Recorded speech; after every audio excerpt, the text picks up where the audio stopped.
Good morning students, मैं आशुतोष गोस्वामी। आज हम एक्टिव और पैसिव वॉइस के बारे में अध्ययन करेंगे। ठीक है ना, कि किस प्रकार से एक्टिव वॉइस के सेंटेंस का मतलब वे सेंटेंस जो टेंस को शो करते हैं उनको किस तरह से पैसिव में कन्वर्ट किया जाता है। ठीक है, तो सबसे पहले बात आती है what is voice of a verb. ठीक है ना, देखिए what is voice of a verb. ठीक है ना, कि क्रिया की वॉइस इसे कहते हैं। ठीक है बेटा, तो देखिए इसका आंसर है the voice of a verb expresses whether the subject in the sentence has performed or revived the action. ठीक है ना, the voice of a verb express whether the subject in the sentence has performed and revived the action। यानी जिसके अंदर कर्ता जो है वह पूर्ण रूप से अपनी प्रतिक्रिया का वर्णन करता है। एग्जाम्पल के लिए देखिए, the watchman open the door. The watchman opens the door. देखो हमने यहाँ क्या लिखा है, ओपन्स। अब बेटा हम टेंस पढ़ चुके हैं और इस चीज़ को हमें अच्छी तरह से ध्यान में रखना है कि ये एस और ई एस का प्रयोग क्यों हुआ बता सकते हैं आप लोग? Very good. ये सिंपल प्रेजेंट टेंस का सेंटेंस है इसलिए। तो जब हम इसका पैसिव बनाएंगे तो the door is opened by the watchman. The door is opened by the watchman. ठीक है ना, इसका मतलब ये पैसिव में लिखा गया है और हमेशा ध्यान रखना पैसिव के अंदर ऑब्जेक्ट को जो है वो प्राथमिकता दी जाती है। A sentence is started with object। अब देखिए हम यहाँ बात करेंगे types of voices of verb. ठीक है ना, कि वर्ब की कितनी वॉइस होती है। तो there are two types of the verb, first active voice and second passive voice. यानी वर्ब की दो वॉइस होती है, एक एक्टिव वॉइस और दूसरी पैसिव वॉइस। ठीक है, अब हम एक्टिव वॉइस किसे कहते हैं उसके बारे में आप ध्यान दीजिए। ठीक है, active voice when an action performed by the subject, when an action performed by the subject, जब कोई एक्शन सब्जेक्ट को परफॉर्म करता है, is expressed by the verb, किसके द्वारा? उस वर्ब क्रिया के द्वारा। It is an active voice, उसे हम क्या कहेंगे? एक्टिव वॉइस कहेंगे। Active voice is used when more strength forward relation and clarify is required between the subject and the object. बिल्कुल सिंपल सी बात लिखी हुई है, ध्यान से सुनिए वापस। Active voice is used when more strength forward relation and clarify is required between the subject and the verb। Active voice उसे कहते हैं जब सीधे तौर पर कर्ता का क्रिया से जो है सीधा संबंध दर्शाया जाए या कर्ता और क्रिया के बीच में संबंध को स्थापित किया जाए, उसे हम एक्टिव वॉइस का सेंटेंस कहते हैं। समझ में आ गया बेटा? फिर बात करते हैं सेकंड पैसिव वॉइस की। ध्यान देना,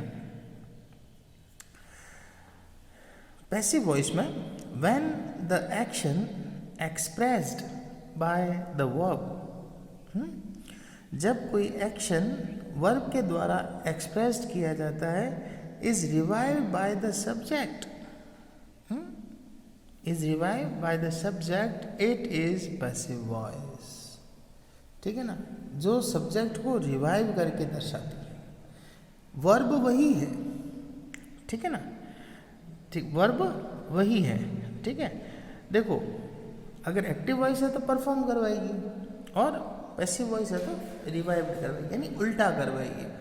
आप सीधे तौर पर अगर ये जानना चाहें तो आप कह सकते हैं a sentence which started with subject is passive voice active voice and a sentence which started with object is called passive voice.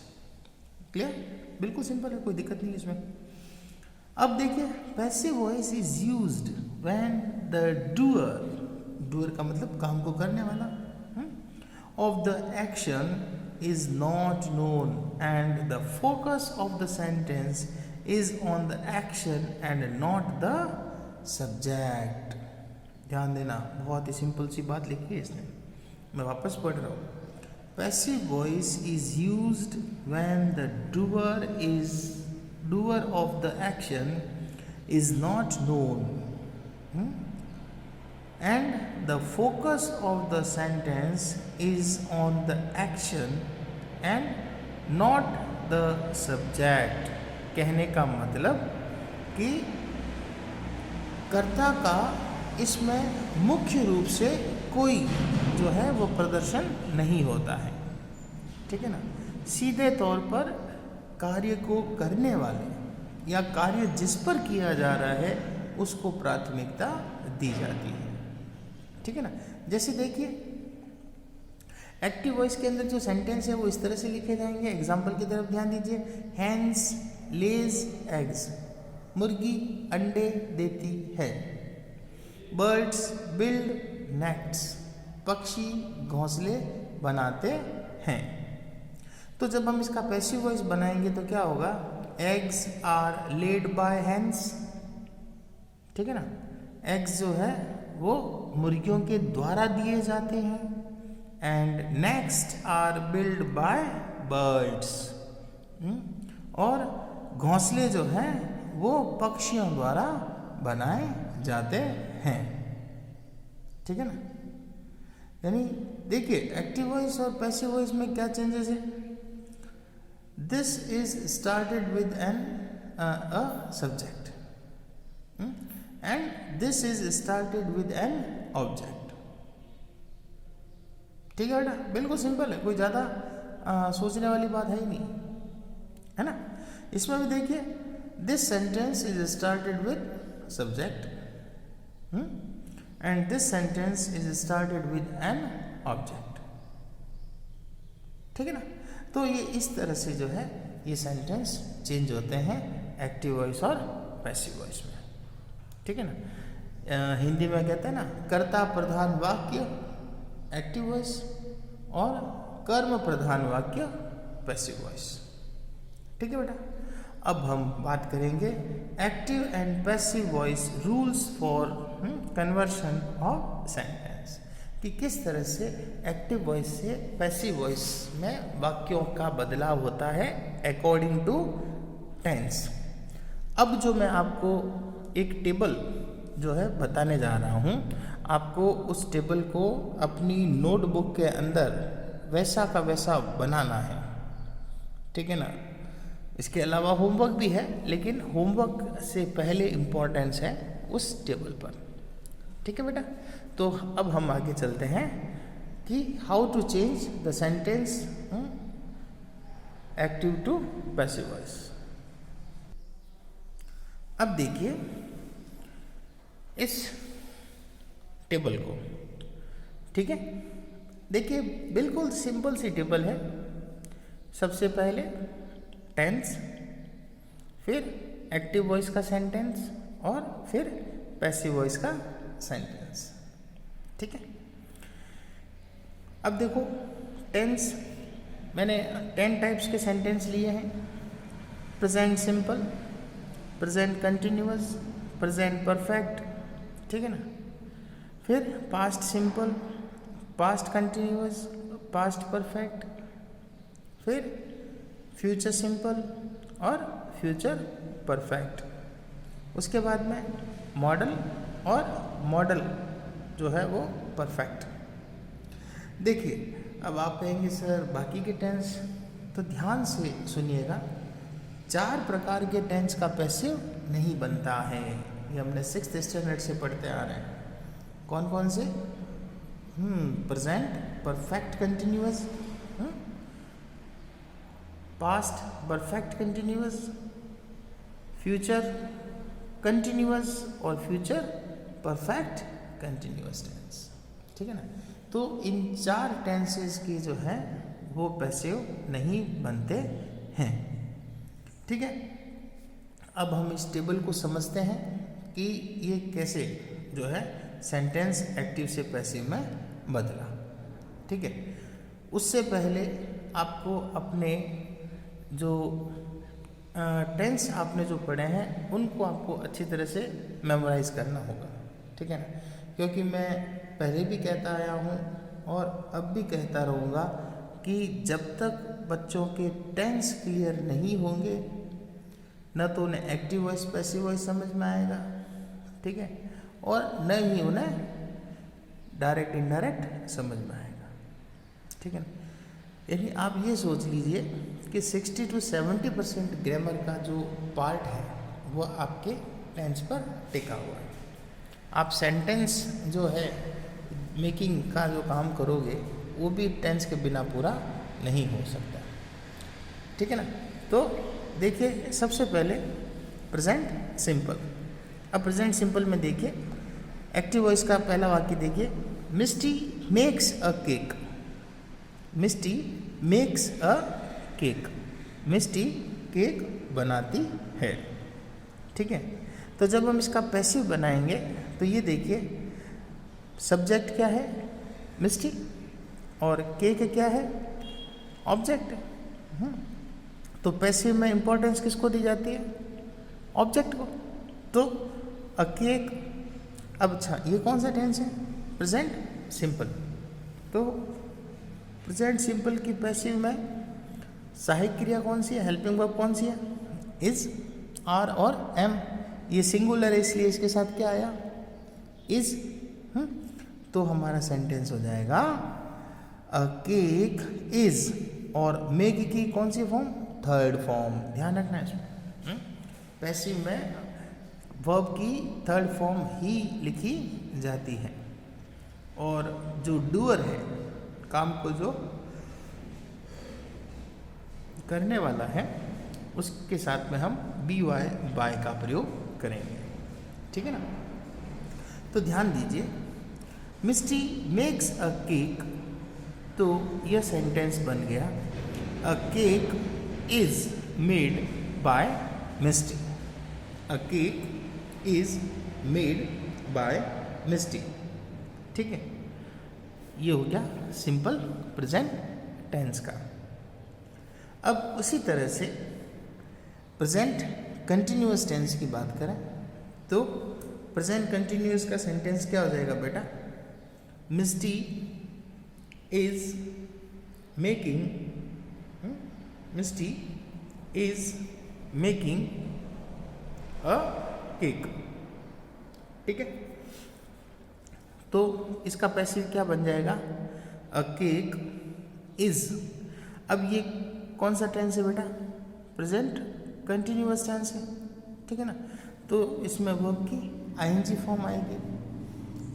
Passive का रूल हमें क्या कहता है कि वर्ब की कौन सी फॉर्म आनी चाहिए? थर्ड फॉर्म आनी चाहिए। ठीक है ना। तो इसके लिए हमें किसका यूज़ करना पड़ेगा? ING, being. तो ये हो जाएगा a cake is being made by Misty. है ना। कितना सिंपल हो गया sentence. Misty is making a cake, Misty cake बना रही है। A cake is being made by Misty, cake जो है वो मिस्टी के द्वारा बनाया जा रहा है। ठीक है। अब देखो कितना चेंज है ना। सेंटेंस देखो, सेंटेंस का पैटर्न चेंज होएगा लेकिन उसकी मीनिंग चेंज नहीं होगी। ये पैसिव की सबसे बड़ी विशेषता है। प्रेजेंट परफेक्ट, आप सब जानते हैं प्रेजेंट परफेक्ट में हैज़ है वर्ब की थर्ड फॉर्म आती है। तो मिस्टी हैज़ मेड अ केक। तो जब हम इसका पैसिव बनाएंगे तो क्या हो जाएगा, अ केक हैज़। अब हैज़ को वर्ब की थर्ड फॉर्म चाहिए, इसलिए क्या आ गया, बीन। और पैसिव को वर्ब की थर्ड फॉर्म चाहिए तो क्या आ गया बेटा, मेड। तो a cake has been made by Misty, है ना। समझ में आ रहा है बेटा? बिल्कुल सिंपल है, कोई दिक्कत नहीं है। तो वापस सुन लीजिए, Misty has made a cake has been made by Misty, है ना। तो ये हो गया हमारा प्रेजेंट। अब हम बात करते हैं पास्ट की, ठीक है। अब देखिए पास्ट सिंपल, हम सब जानते हैं पास्ट सिंपल जो है उसके अफर्मेटिव सेंटेंस में वर्ब की कौन सी फॉर्म आती है बेटा, सेकंड फॉर्म। Very good. तो ये एकमात्र टेंस है जिसके अफर्मेटिव सेंटेंस में वर्ब की सेकंड फॉर्म का प्रयोग होता है, ठीक है ना। बाकी वर्ब की सेकंड फॉर्म का प्रयोग कहीं नहीं होता है, ठीक है। तो इस बात का आप ध्यान रखें, ठीक है। तो मिस्टी मेड अ केक, तो इसका पैसिव बन जाएगा a cake was made by Misty. A cake was made by Misty. Clear. अब देखिए पास्ट कंटिन्यूअस टेंस की करते हैं। इसमें भी आप सब जानते हैं वॉज, वर और वर्ब की आईएनजी फॉर्म, ठीक है ना। हाँ, यानी पास्ट में भी काम का जारी रहना, ठीक है ना। The action is going in the time of past. तो Misty was making a cake, Misty cake बना रही थी। तो इसका हो जाएगा a cake was being made by Misty. A cake was being made by Misty. Cake जो है वो मिस्टी द्वारा बनाया जा रहा था। देखो कितना चेंजेस आ गया, है ना। अब बात करते हैं पास्ट परफेक्ट की, ठीक है ना। समझ आया बेटा ये दोनों? अब पास्ट परफेक्ट की बात करते हैं। देखिए ध्यान से देखना। पास्ट परफेक्ट में आप सब जानते हैं हैड प्लस वर्ब की थर्ड फॉर्म का प्रयोग होता है, ठीक है ना। तो यहाँ पे भी आपको उसी तरह से हैड प्लस वर्ब की थर्ड फॉर्म का प्रयोग करना है। तो Misty had made a cake, Misty had made a cake. तो इसका पैसिव बन जाएगा a cake had been made by Misty. A cake had been made by Misty. समझ में आ गया? हाँ, जिस तरह से हैज़ वाला सेंटेंस चेंज हुआ था उसी तरह से हैड वाला सेंटेंस जो है वो चेंज होगा। तो इस तरह से हमने सीखा कि प्रेजेंट और पास्ट के सेंटेंस किस प्रकार बनाए जाते हैं, ठीक है बेटा। अभी भी कोई डाउट हो तो आप जो है क्वेरी कर सकते हैं, ठीक है ना। इन दोनों टेंसेस के अंदर जहाँ तक मुझे लग रहा है तो किसी बच्चे को कोई प्रॉब्लम नहीं हुई होगी। अब हम आगे चलते हैं, फिर बात करते हैं फ्यूचर सिंपल की। अब फ्यूचर सिंपल में आप सब जानते हैं फ्यूचर सिंपल में विल और शैल वर्ब की कौन सी फॉर्म आती है बेटा, फर्स्ट फॉर्म। ध्यान रखना, मैं ये वो बात इसलिए कह रहा हूँ क्योंकि विल और शैल के साथ हमेशा वर्ब की फर्स्ट फॉर्म आती है, इसलिए पैसिव बनाते समय विल और शैल के साथ क्या आ जाएगा, बी ई। क्या आ जाएगा, बी ई। सिंपल सेंटेंस, ठीक है ना। तो हम पहले फ्यूचर सिंपल की बात करते हैं। Misty will make a cake, Misty cake बनाएगी, ठीक है। तो इसका जब पैसिव बनाएंगे तो वही ऑब्जेक्ट जो है वो सब्जेक्ट के स्थान पे चला जाएगा और सब्जेक्ट ऑब्जेक्ट के स्थान पे आ जाएगा। जो हेल्पिंग वर्ब है वो और मेन वर्ब की थर्ड फॉर्म। देखो कैसे, a cake will be made by Misty. A cake will be made by Misty, ठीक है ना। विल के साथ क्या आ गया, बी ई फर्स्ट फॉर्म, और पैसिव के अकॉर्डिंग वर्ब की थर्ड फॉर्म। क्लियर। अब देखिए फ्यूचर परफेक्ट। फ्यूचर परफेक्ट में देखिए, Misty will have made a cake.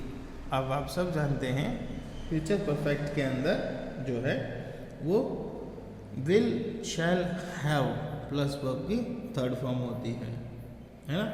तो Misty will have made a cake, तो इसका जब पैसिव बनाएंगे तो वही कर्ता के स्थान पे कर्म, कर्म के स्थान पे कर्ता, दी गई सहायक क्रिया और मुख्य क्रिया की थर्ड फॉर्म, और जो डूअर है या जो सब्जेक्ट है उसके साथ बाय का प्रयोग, ठीक है। तो a cake will have been made by Misty. देखो कितना सिंपल हो गया है ना। A cake will have been made by Misty, है ना। तो बहुत ही इजी है, कोई दिक्कत नहीं है इसमें। अब बात करते हैं मॉडल्स के सेंटेंस की।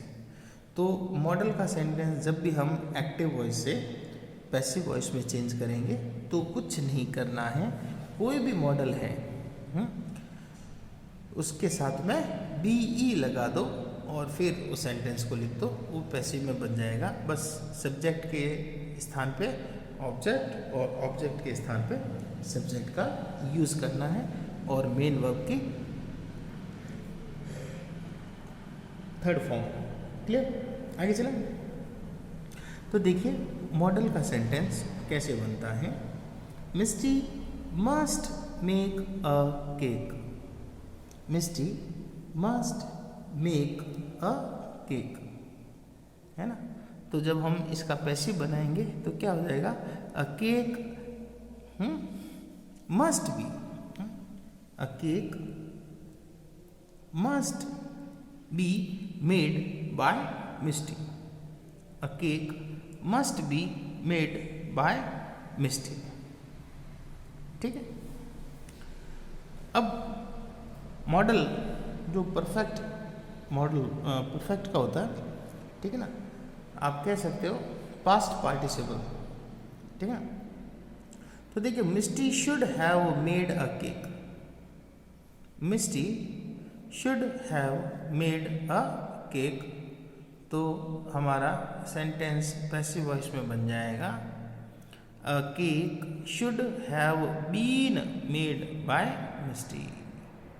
अ cake should have been made by Misty. आगे समझ में बेटा कितना इजी है, ओके। तो इस तरह से ये जो सेंटेंसेस हैं ये चेंज होंगे, ठीक है ना। तो हमने 10 टाइप्स के सेंटेंसेस को एक्टिव से पैसिव वॉइस में चेंज करते हुए आगे काम किया। अब मैं आपको इसकी मैं एक छोटी सी ट्रिक बताना चाहता हूँ, ठीक है ना। अब इन्हीं सेंटेंस को अगर नेगेटिव इंट्रोगेटिव नेगेटिव में कन्वर्ट करें तो वे उसी तरह से जो है वो पैसिव वॉइस में भी चेंज होते रहेंगे और उनकी हेल्पिंग वर्ब भी वही रहेगी जो इसमें बताई गई है, ठीक है ना। हो सके तो ट्राई करना आप लोग, हाँ बिल्कुल ईजी हो जाएंगे। अगर आपने टेंस के सेंटेंस को अफर्मेटिव को नेगेटिव, इंट्रोगेटिव और इंट्रोगेटिव नेगेटिव में बदलना सीख लिया है तो आपको पैसिव के सेंटेंस बदलने में कोई नहीं रोक सकता, इट्स माय गारंटी, ठीक है। अब मुख्य बात करते हैं, ठीक है ना, वो है हमारा होमवर्क, ठीक है। हाँ ये जब आता है ना तो बच्चे थोड़े टेंशन में आ जाते हैं, ओए सर होमवर्क। और बेटा होमवर्क आज थोड़ा ज़्यादा है, 40 सेंटेंसेस बनेंगे, है ना। हाँ, अब देखो कैसे, change this sentence into all tenses active to passive voice. अभी जो हमने सारणी देखी ना, उसके अकॉर्डिंग सारणी बना के नहीं लिखना है आपको, अपने प्रेजेंट सिंपल सेंटेंस बनाया, एक्टिव बनाया, पैसिव बनाया, फिर प्रेजेंट कंटिन्यूअस वही एक्टिव पैसिव बनाया, ऐसे कैसे, ठीक है ना। जैसे देखो, प्रेक्षा कुक्स फूड, प्रेक्षा खाना बनाती है, तो इसका पैसिव क्या हो जाएगा, food is made by Preksha, sorry, food is cooked by Preksha, ठीक है। अब कंटिन्यूअस में बदलो, प्रेक्षा इज कुकिंग फूड, तो इसका हो जाएगा food is being cooked by Preksha. आ रहा है समझ में। प्रेजेंट परफेक्ट में चेंज करो इसको, प्रेक्षा हैज कुक्ड फूड, तो इसका हो जाएगा food has been cooked by Preksha, है ना। अब पास्ट में बदलो, प्रेक्षा कुक्ड फूड, तो क्या हो जाएगा, food was cooked by Preksha, है ना। देखो चेंज हो रहे ना आराम से, कोई दिक्कत नहीं है। पास्ट कंटिन्यूअस में प्रेक्षा वॉज कुकिंग फूड, ठीक है ना, तो food was been cooked by Preksha, है ना। फिर past perfect, Preksha had cooked food, तो इसका हो जाएगा food had been cooked by Preksha, है ना। तो प्रेजेंट और पास्ट हो गया। अब इसको फ्यूचर में कन्वर्ट करें, ठीक है, प्रेक्षा विल कुक फूड, ठीक है ना। तो इसको जब वापस पैसिव बनाएंगे तो food will be cooked by Preksha, है ना। फिर फ्यूचर परफेक्ट में Preksha will have cooked food, तो इसका जब हम पैसिव बनाएंगे तो क्या हो जाएगा, food will have been cooked by Preksha. आया बेटा समझ में। हाँ ठीक है ना। अब इसको अपन मॉडल में चेंज करें तो हम बड़े इजीली मॉडल में इसको चेंज कर सकते हैं, ठीक है ना। कैसे, प्रेक्षा कैन कुक फूड, प्रेक्षा खाना बना सकती है, तो हम जब इसको पैसिव बनाएंगे तो क्या हो जाएगा, food can be cooked by Preksha, है ना। हाँ बहुत सिंपल है। अब हम अगर मॉडल परफेक्ट की बात करें तो देखो क्या होगा, Preksha should have cook, Preksha should have cooked food, तो जब हम इसका पैसिव बनाएंगे तो क्या हो जाएगा, food should have been cooked by Preksha, है ना। तो देखिए कितना इजी, मैंने आपके सामने अभी 10 सेंटेंस बनाए और उन 10 के 10 सेंटेंस को वापस पैसिव में कन्वर्ट भी किए, ठीक है ना। ध्यान से सुनते रहना। अब उसी तरह से आपको इन 3 सेंटेंसेस को कन्वर्ट करना है, ठीक है। द टीचर टीचेज मी, तो इसका पैसिव बना दो, फिर एक इसका एक पैसिव बनाता हूँ, I am taught by the teacher, I am taught by the teacher. अब आप बनाते रहना बाकी वाले। देखो अमित रीड्स अ बुक, तो इसका भी मैं बना देता हूँ, a book is read by Amit, है ना। वी प्ले अ मैच, ठीक है ना, तो a match is played by us. ठीक है ना, हाँ यहाँ पे प्रोनाउन थोड़ा चेंज हो जाएगा। ठीक है बेटा, तो इसी सेंटेंस को आगे कन्वर्ट करते रहिएगा। Thank you, have a nice day, good bye.